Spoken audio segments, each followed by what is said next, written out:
इतिहास हमेशा राजा रानियों की कहानी सुनाता है। वो हमें बताता है कि तख्त पर कौन बैठा और ताज किसके सिर पर था। लेकिन इतिहास अक्सर उन कहानियों पर खामोश हो जाता है जो महलों में नहीं, मिट्टी में लिखी जाती हैं, सोने की स्याही से नहीं, खून से लिखी जाती हैं। आज मैं आपको एक ऐसी ही कहानी सुनाऊंगा, एक ऐसी वीरांगना की कहानी जिसका नाम शायद ही आपने अपनी किताबों में पढ़ा होगा, क्योंकि वो कोई रानी नहीं थी। वो अवध की मिट्टी की एक बेटी थी, एक पासी, एक दलित महिला जिसका नाम था ऊदा देवी। साल था 1857। देश की रगों में आजादी की पहली ज्वाला भड़क रही थी। लखनऊ क्रांति का गढ़ बन चुका था।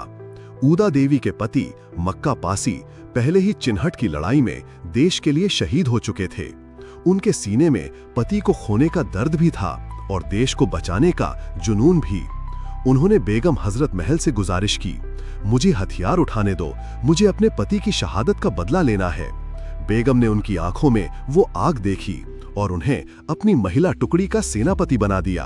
फिर आया वो दिन, 16 नवंबर 1857।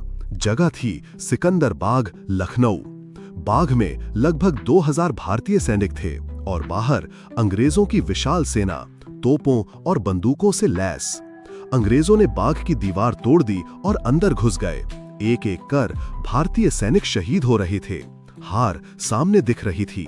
तभी उस बाग के अंदर एक ऊंचे पीपल के पेड़ पर एक तूफान ने जन्म लिया। ऊदा देवी ने देखा कि जमीन पर लड़कर जीतना नामुमकिन है। उन्होंने पुरुषों के कपड़े पहने, हाथ में बंदूक और कमर में गोलियों का थैला भरा और एक बिजली की तेजी से उस घने पीपल के पेड़ पर चढ़ गईं, जहां से पूरा मैदान साफ दिखाई दे रहा था। वो एक शिकारी की तरह पत्तों में छिप गईं। अंग्रेज जीत के नशे में आगे बढ़ रहे थे। तभी अचानक एक गोली चली और एक अंग्रेज अफसर घोड़े से नीचे गिरा। फिर दूसरी, फिर तीसरी। एक एक कर अंग्रेजों की लाशें बिछने लगीं। अंग्रेजों में खलबली मच गई। उन्हें लगा बाग में कोई माहिर स्नाइपर छिपा है।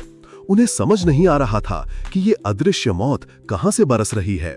घंटों तक वो पेड़ एक अभेद्य किला बना रहा। घंटों तक एक अकेली शेरनी अंग्रेजों की पूरी बटालियन को रोके रही। आखिरकार एक अंग्रेज अफसर ने दूरबीन से देखा कि पेड़ की घनी डालियों के बीच कोई है। अंग्रेज कमांडर सर कॉलिन कैम्बेल ने उस पेड़ पर अंधाधुंध गोलियां चलाने का आदेश दिया। सैकड़ों गोलियां उस पेड़ के सीने को चीरती हुई निकल गईं। गोलियों की आवाज थमी और ऊपर से खून से लथपथ एक शरीर जमीन पर आ गिरा। जब अंग्रेज अफसर उसके पास पहुंचे तो ये देखकर सन्न रह गए कि वो कोई मर्द सिपाही नहीं बल्कि एक महिला थी।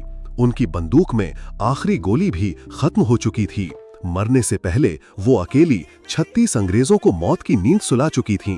कहते हैं उस दलित वीरांगना की वीरता देखकर अंग्रेज कमांडर सर कॉलिन कैम्बेल ने भी अपनी हैट उतारकर उन्हें सलामी दी थी।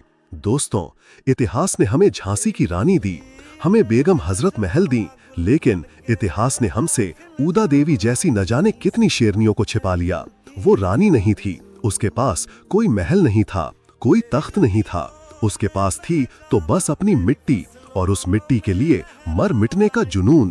तो अगली बार जब कोई आजादी की कहानी सुनाए तो उसे महलों से नहीं, उस पीपल के पेड़ से शुरू करना जिस पर 1857 में रानी नहीं, क्रांति बैठी थी। अगर इस भूली हुई शेरनी की कहानी ने आपके दिल में गर्व की ज्वाला जलाई है तो लाइक करके इस वीरांगना को अपना सलाम भेजें। कमेंट में जय हिंद की बेटी लिखें और ऊदा देवी को श्रद्धांजलि दें। शेयर करें ताकि हर भारतीय अपने इस गुमनाम गौरव को जान सके, और सब्सक्राइब करें ताकि हम साथ मिलकर इतिहास के अंधेरे से ऐसी ही और अनसुनी कहानियों को बाहर ला सकें।